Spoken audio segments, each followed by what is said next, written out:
Hi, my name is Brandon Johnson, and I'm a senior here at Frisco High School. This year, as a second-year ISM student, I am enrolled in many AP classes, and I'm in the National Honor Society, and I am at the mock trial class at the Cates Center. I plan on either attending Rhodes College, Southern Methodist University, Vanderbilt University, or the University of Texas at Austin. As a senior, my future is becoming all too real for me.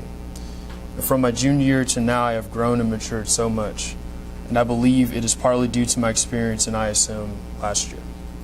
As a second-year student, I have new goals and new ambitions. Last year, I studied appellate litigation. I was able to learn the ins and outs of the legal profession. However, this year, I wanted to study something new. Because I plan on studying finance when I go to college, I decided to use the wonderful opportunity that ISM provides to expand my knowledge on the subject before I go to college. In the rapidly changing job market that I will enter in the coming decade, there is only one aspect that has not changed. Employers and companies all over the world always want employees who have the ability to manage their assets and offer advice that can expand the assets of the company, which is what a degree in finance would provide.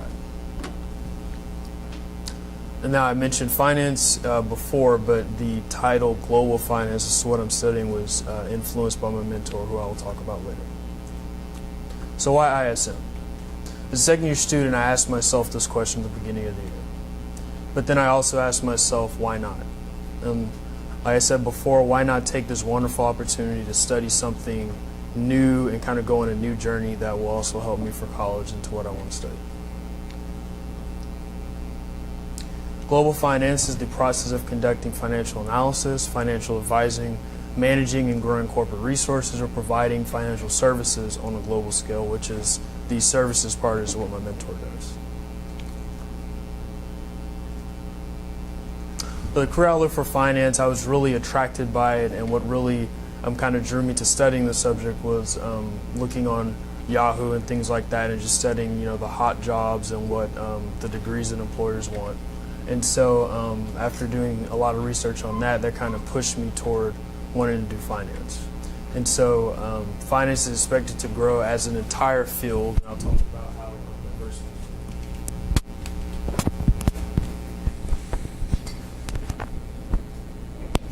Okay. I'll talk about how diverse it is later. It is expected to grow by 16% by 2020. The median salary is around $76,950, but the salary is extremely flexible depending on which field you do, where you work, and how far you get up the ladder.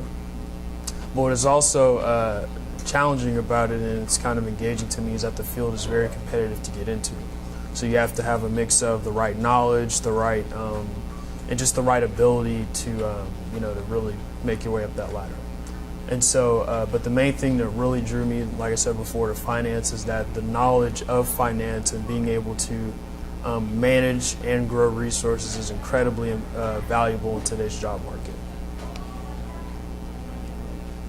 So for the first semester of ISM as a second-year student, it was kind of tough for me. I was able to kind of grow as a student and really challenge myself to study a new subject that I hadn't previously known about before. This year I was able to really expand my skill of networking and building contacts, because calling people for finance is not as easy as it is to call people who are lawyers. And like I said before, it was initially hard to find interviews for the topic of finance, but I was able to persevere and take the opportunities that were given to me and make sure I get that taken care of.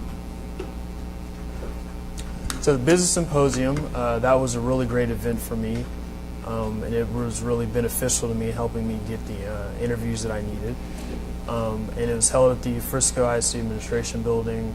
It featured over 100 professionals in a variety of different fields. It really allowed me to just put myself out there, shake some hands, and make some contacts with professionals that I would really be thankful for later. And I was able to receive, valuable advice that will help me for not just for the rest of this year, but for the rest of my career.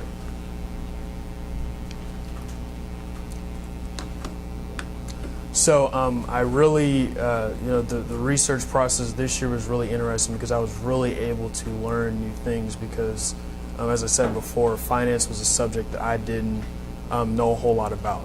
And so I really wanted to dive into that aspect of it just so I can make sure that I have a really good understanding when it comes to final presentation time.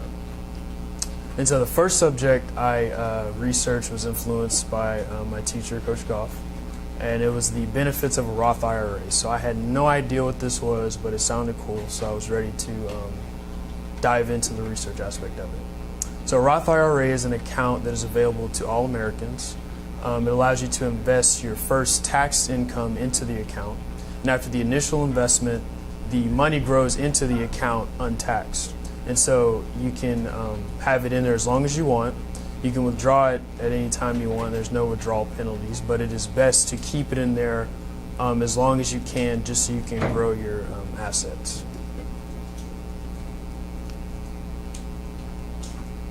And the next subject I wanted to study was really personal to me, and it was really interesting to find out more about it. It was on the subject of the growing income inequality in this country. The income inequality is the income gap between the top 1% and the top 99% of Americans. It is always healthy for the gap to exist, but it is not healthy for the gap to be as large as it is today. So, I kind of grappled with it throughout my research, and I kind of presented both sides. One side is the Keynesian economics, which is when the economy is going good, the government follows a tighter money policy, goes more regulated when it is going good. And then when it's going bad, they pump more money into the economy and help getting things stimulated.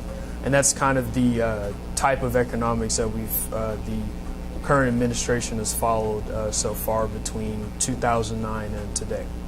So I'm inclined to support that. But I've also wanted to research, free enterprise capitalism, which is really loose, unregulated economics where you just kind of let the businesses go for themselves and let those who sink, have a sink or swim competition. And so I kind of studied, the different parts of that, and both are good, but it is important to find a middle road between both so that our economy can continue to grow and expand, and so that as a country we can thrive. And I think that figuring out where that middle road is going to be a defining issue of our specific generation, the millennials. The next subject I really wanted to research and I was really interested in was the sharp decline in gas prices. And when I first saw that, I was like, wow, this is interesting, and I wanted to really know what's behind that. And this is also the kind of basis of what I'm going to be doing for my original work project. But I was interested to find that gas prices have fallen, especially now, they've fallen way below even $90 per gallon. And the initial effects here were really good. There was a lot of things that people were able to do now. People were able to travel more. Consumer confidence went up, which is a really key indicator of how our economy is doing. But abroad, gas prices had a mixed result. And later I'll talk about how I'm trying to make sure I think of everything that I do and study and how it affects on a global perspective. So abroad, it was good and bad. Western Europe was hurt by the drop due to sharp deflation in all of their goods, from energy, different consumer goods, just everything that is there, fabric, all of their imports or all of their exports have been dramatically dropping in prices. And, Russia is sort of hurt by it. The Middle East, so far they haven't been hurt by it because they've still been ramping up production. But what I was able to really find about this was that this sharp drop was the result of falling demand across the world. The U.S. is producing more oil and even exporting more oil, and then the Saudi Arabians and other countries like that in OPEC are really producing so much oil that the demand is kind of dropped, and so people don't need as much gas as they used to. People are driving, electric and hybrid cars so that they have more gas mileage in their cars. So this phenomenon is one that I'm going to study more in the future, and I think it's really interesting how it will impact our economy 10 or 20 years from now. So another topic I wanted to research is, despite the fact that unemployment has gone down and things are sort of going up and looking good with our economy, why do people still feel it's not that good? So right now we have an unemployment rate of 5.8%, which about 5% is defined as extremely healthy for an economy.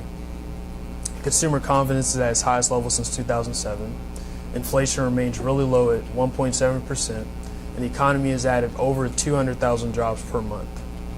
But the main indicator of what makes people feel good about the economy is median income. So it's kind of the income that most middle class people make and most of your parents make.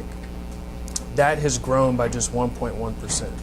So in other words, as inflation has gone up, the median incomes have barely kept pace. And so this is why you feel the wide disparity in who feels good, who's being helped by the growing economy. I mean, the stocks have went up 129%, and that kind of only helps the rich, and it's kind of interesting to see that only helps a few but not others.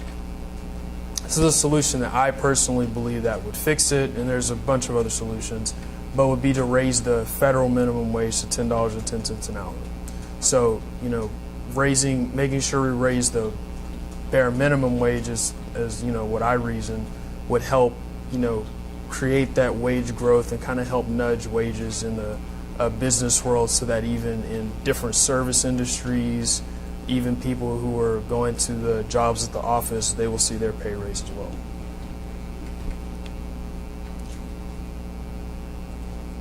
Now, as I mentioned before with the stocks, this program is a great reason why they've gone up. Recently, the Federal Reserve Board ended the program called quantitative easing. And so I heard about that, and I wanted to study that. I want to study the effects it had on the economy and the effects that its end will have on the economy after. And so after the 2008 stock market crash, the government began a program called quantitative easing. And what that program is that the federal government bought high-risk bonds to help lure investors back into the marketplace. Because before, it was like the sky was falling down and people didn't know what to do, and investors were really scared. People were afraid to lend out money. The federal government decided to buy those high-risk bonds so that investors, and not just the big fancy investors, but even middle-class people who want to invest, can get back in the market. And they've continued that program. They've had the program for 6 years, and it actually worked. And the stock market increased, 100-fold till today where it's up 129%. But the question I wanted to ask myself, and kind of pose was, will the market prosper after this program ends, or will it sink back and force our economy to retreat? So far, it's been so good. The stock market has continued to stabilize. So I think the effects of this program, it did what it is designed to do, but time will tell as to whether it really worked or not on the long-term effects of our economy. So what I learned from my research was that I learned more about income inequality, how it affects all of us. I learned about the effect that the decrease in gas prices, how it affects the economy at home and how it affects it abroad. I learned about stagnant wages and what could possibly be done to fix that. I was able to really learn the benefits of a Roth IRA, which will probably help me cash in the long run. And I learned the effects of the quantitative easing program, which is a program that the average American didn't know about, and I wanted to learn about it to see how that will affect our generation's economy. So after we did our research, we had to have 5 informational interviews before we choose a mentor. I interviewed Tom Briscoe, who was actually kind of set up for me by my teacher, Coach Goff. And then from him on, and usually at the business symposium, I was able to build different contacts. I was able to interview with Bob Straight, who is a financial advisor, Tim O'Neill, who is a public accountant, Hiren Shukla, who is now my mentor, and he works at Ernst & Young, and he works on the business financial services side, and they have he manages different teams all over the world, which kind of pushed me to think of the economy in the global perspective. And then Steve Wingard, who is kind of recommended to me by Mr. Tom Briscoe, and he was my last interview. So what I learned from Mr. Briscoe was that people are the most important resource, and that, you know, most people think that, oh, you know, I need to manage my money, I need to manage, you know, my inventory, but people are the most important resource, because people can really get things done, and they're the lifeblood of your business. What I learned from Mr. Straight was that I really need to learn how to listen to people, because people will, you know, whenever, especially in his role as a financial advisor, a lot of times he does his best work when he just listens and listens to his clients' concerns, what they really want to do, what they don't want to do. And so learning how to listen to people will help get you really far ahead in life. What I learned from Mr. O'Neill was that you need to aim high, you need to aim for high goals and relentlessly pursue them.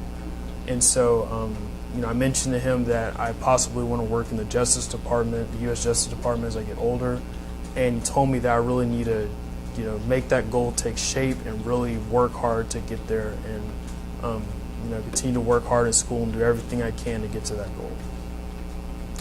Now, this was probably the, you know, one of the best advice that I was able to get from Mr. Shukla, who was my fourth interview, and it kind of helped me set the tone as to where I'm going as a student in ISM this year. He told me to think about business/finance on a global perspective. So that means, you know, thinking about the cars that we buy, how much groceries are, how much our materials are here, and think about our spending patterns, our buying patterns as consumers, and think about how that affects the rest of the world. You know, you've probably seen that T. Rowe Price commercial where they say, what does the production of wool in India have to do with the production of textiles in Spain? And so that's really something that I want to start really thinking about, and making sure that throughout all my research, my original work, and my final product, that I think about whatever I'm studying on a global perspective.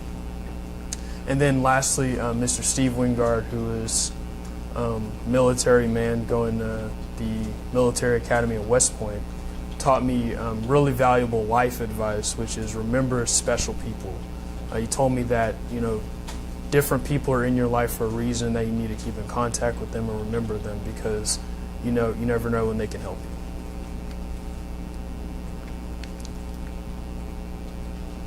So here's my mentor here in Shukla. He works at the firm of Ernst & Young. He is a director there, leading the core business services group, which I mentioned before, where he manages different teams throughout the world. A lot of times it's hard to call him because he's talking to somebody, you know, in Chile or Indonesia or India, and so I thought that was really cool. He supports the firm's initiative to encourage market growth and operational excellence, and so I thought that was really his need and really want to make sure he does everything at his best really inspired me to want to work with him. And so he's worked at Ernst & Young for more than 17 years. I graduated with a BBA in accounting from the City University of New York. And that was an interesting experience that he talked to me about in our interview, in that the City University of New York was not like your average college campus where you go to your classes and, you know, you get to have fun, you live in the dorms. That school was actually in an office building, so most of his classes he was able to take in that office building, and so when he would take the class, he would learn what he needs to learn. He could go next door and talk to an actual professional and say, you know, how does this work, how does that work, and then the person could tell him, and then he could bring that knowledge back into the classroom, and it would help him kind of gain a better perspective on life, you know, one that's deeper than just what they teach you in the book.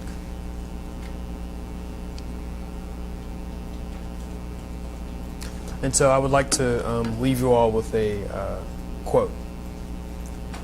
The successful man is the one who had the chance and took it. And that is from Roger Babson, who is a really well-known, famous financier of the 19th and early 20th century, and he actually predicted the stock market crash of 1929. And so that quote really speaks to me and really made me say, okay, I want to take this leap into my second year of ISM and into a totally new subject so that I can learn and grow better as a student and as a person. And while I have a passion for practicing law, I know that having a diverse set of skills will only help me. College is coming fast, and while I still can, I want to take advantage of all the opportunities that high school will offer. And I am extremely excited to continue my ISM journey, and I'm confident that with self-motivation and the guidance of Mr. Shukla, I will be able to accomplish my goals for my second year in ISM. Thank you.